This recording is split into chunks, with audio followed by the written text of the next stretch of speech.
There's Clemson, there's Alabama, and there's the perspective of a lot of college football nation right now that Clemson has joined Alabama on that top rung. We, because of courtesy purposes, in favor of our guest, Steve Deace, of course, elevate Michigan to the top rung as well. Steve Deace joins us from Michigan Podcast. How you doing tonight, Steve? I'm well, Mark. How are you, man? I am doing just fine. We can go glass half empty, half full in regards to the performance by both teams the other night. To me, it says more and speaks more to Dabo Swinney's program and his greatness as a coach and what he has built at Clemson, more so than Nick Saban in Alabama is crumbling. I don't think Alabama is crumbling, but that's what I'm saying. It speaks more to Clemson elevating itself than Bama crumbling. That's I agree, but I'll go on record and say this. If Alabama doesn't win a championship next year with Tua's last year in Tuscaloosa, I don't think they'll win another one under Nick Saban. Because what we have seen throughout the history of college football is we've seen these moments that typically, college football's recent historically great teams, to use a biblical analogy, are a little bit like Daniel's statue in his dream. All right. Where one is replaced by the other. But there's one exception, all right? Like the Greek Empire never went away. It wasn't really conquered. It was sort of just absorbed by Rome. That's where we got Greco-Roman culture, right? So if you go back to the last, say, 35 years of college football, there's been one power of dominance that never really went away. They weren't conquered. Tom Osborne just went away. And that was Nebraska in the late 90s when they won, or mid to late 90s when they won 3 out of 4 national championships. And then Tom Osborne retired. But if you look at the last 35 years, what's happened is every time, with that one exception, every time we have had a conversation about, has this program reached historical greatness? Here's what happened. 1983, Nebraska loses the Orange Bowl to Miami.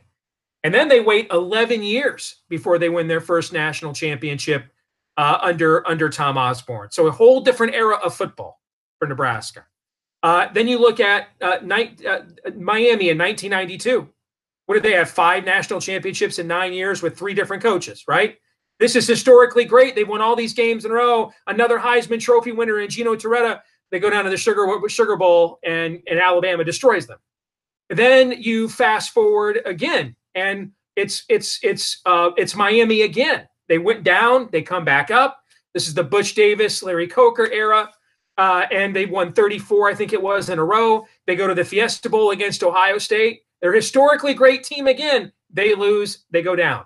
And then you look at USC in 2005, and ESPN spent an entire month of December comparing that USC team with the other modern historically great teams. You had 2 Heisman Trophy winners. Where does this team rank? They go to the Rose Bowl against Texas and they lose. So we have seen this repeatedly.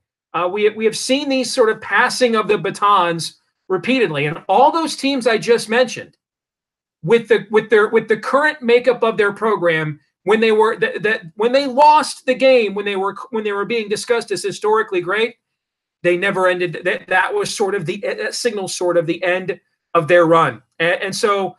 It's been, you can't keep doing, Alabama isn't going to they're not going to crumble, but you can't keep replacing coordinators like this every single year.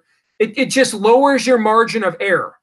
And now what you have, I think Clemson has sort of replaced them at the pinnacle.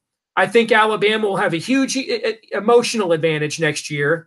That's why I liked Alabama in the playoff last year when everybody said they didn't deserve to get in. That's exactly the motivational edge Nick Saban's looking for.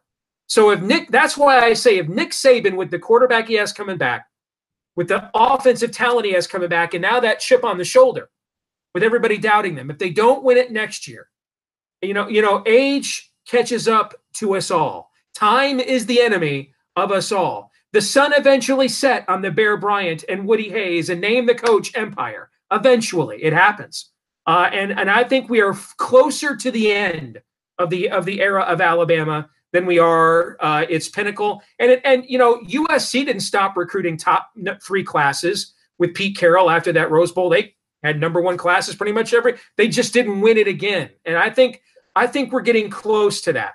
The way that they were outcoached, the desperation they showed in that game, and then the way their young kids really, and Saban even alluded to this afterwards. It's not that they quit. They didn't quit. They just didn't know what to do when someone hit them in the mouth. And then Georgia's done that, and then Alabama hit them back, and Alabama won. In this case, Clemson hit him in the mouth, Alabama hit him back, and then Clemson hit him back, and they know what to do. So it wasn't that they quit, but they got their spirit broken. And I think that it'll be fascinating to see where Alabama goes from here. Steve Deace, Michigan Podcast, joining us. So, Steve, when you talk about a dynasty compromised, are you talking about that Alabama is still an extremely strong program near the elite of college football and fighting for SEC championships, no longer just waltzing its way to Atlanta and through Atlanta to the playoff? Sure. I mean, I mentioned the Miami team that lost in '92. When I mentioned that when I talked about Nebraska, it took them 11 years after that '83 team to win their national championship. Do you remember who they beat to win that national championship in '94? Miami. They beat Warren Sapp in Miami in the Orange Bowl. So Miami was nationally relevant immediately after that game, but the era where they were clearly alone atop, where they were clearly the IBM, the Microsoft, the Amazons. Oh, by the way, IBM, Microsoft, they're not the standard anymore either. Amazon currently is. Actually, goes to my point. So they didn't go. Now, IBM's not relevant anymore, but Microsoft certainly is. They're just not as big as Amazon. And so we have seen these benchmarks in history throughout college football. And I think you're watching another one take place right now. I think if they don't win it this coming fall with Tua back for one more year and with that chip on their shoulder, I don't think they'll win another one under Nick Saban.